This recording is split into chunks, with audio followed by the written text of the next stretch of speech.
Lakuta Morim, beginning of chapter 38. V'hine imko hanichta le'el yuvan hetev pisak hahalacha ha'arucha betalmud ufoiskim dehirhur love kedivur deme.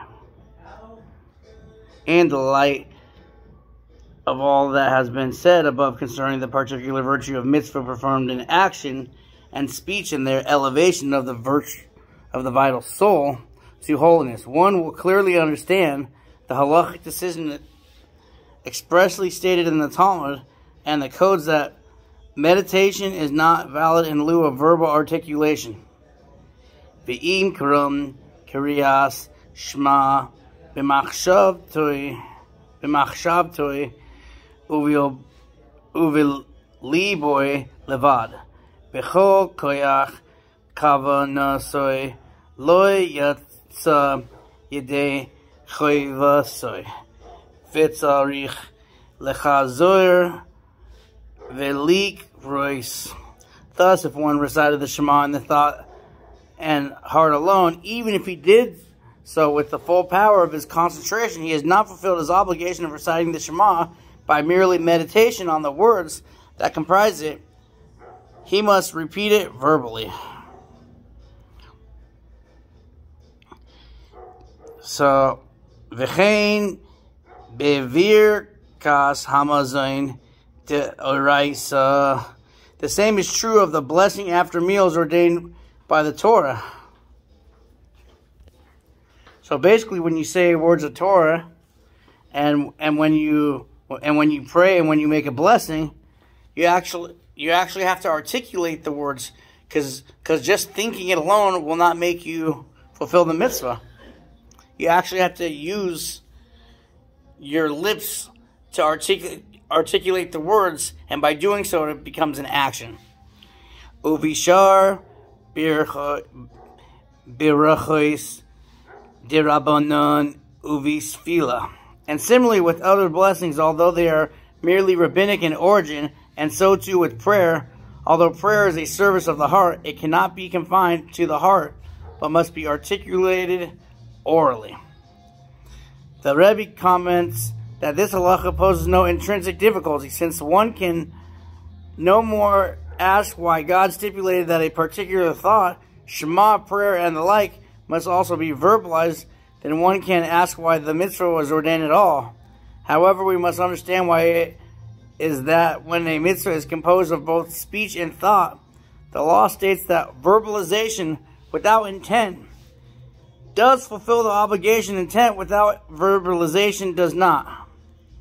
For this reason, the Alter Rebbe continues the question as follows: Ve'im hoitzi bisfasav veloy kivein liboy yatsa yedei soich v'soy bedi yavad ve'ein tzarich lachazor. If, on the other hand, one spoke words of the Shema, a prayer, but did not concentrate his thought, he has post facto fulfilled his obligation, although he was initially required to concentrate and need not repeat them with concentration. Levad mi pasuk rishoin shel kriyas shema uveracha rishoina shel tefilas shemoina esrei. So the only exception to this is with the first portion of the Shema and the blessing in the Shemona Esrei, where the law requires one to repeat them if he did not concentrate on their meaning while reciting them, because those are very special blessings. The Shema is something that you have to really think about, because that's truly like the belief in God. And it has to be said and have intention when you say it.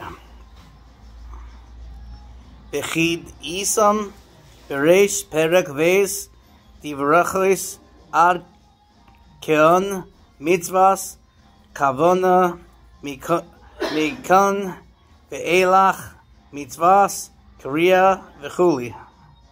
It is thus written in Tractus Berachos, beginning of chapter 2, until here, an example, until the end of the first verse of Shema. The mitzvah is one of concentration. From here on, the mitzvah consists of recitation, and one has fulfilled the obligation even if he did not concentrate. How then are we to reconcile both halachos? Why is thought without speech not as acceptable as speech without thought? The answer lies in the discussion of the unique statutes of mitzvahs performed in action and speech as explained in the previous chapter. V'hainu mishum sha'neshama eina tzericha tikun le'atzma ba'mitzvos. This is because the divine soul does not need to perfect itself through mitzvahs. So the soul itself is perfect and doesn't need to be elevated. Rak leham shich or lesakein nefesh hachiyunis v'haguf. Rather, the goal of mitzvahs is to draw down godly light to perfect the vital soul and the body. So since the whole issue is the body, that's why when you do a mitzvah, such as prayer, you have to physically do it rather than just have an intention. Al yidei ois hadibur shanefesh medaberes ve'Hashem moitzois haper v'chein b'mitzvos masiyos shanefesh oisa bishar Evrei Haguf. This is accomplished by means of the letters of speech, which the soul utters by means of the 5 organs of verbal articulation, and through the mitzvahs of action, which the soul performs by means of the body's other organs. The mitzvot involving speech and action, which utilizes the power of the vitalizing soul and the organs of the body, serve to elevate them. Since the ultimate goal is the perfection of the vitalizing soul and the body, thought alone, being the province of the divine soul, cannot satisfy the demands of the mitzvah of speech. They require verbal articulation. Speech alone, however, without thought is sufficient, since the vital soul and body are elevated thereby. And these are the footnotes of the Tanya. Berachos 20b, Shulchan Aruch, Orach Chaim 62.3.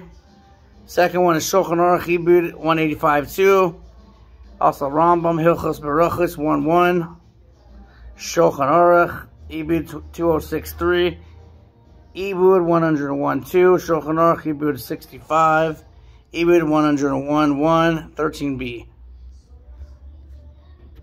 And that's it. That's for today's Tanya.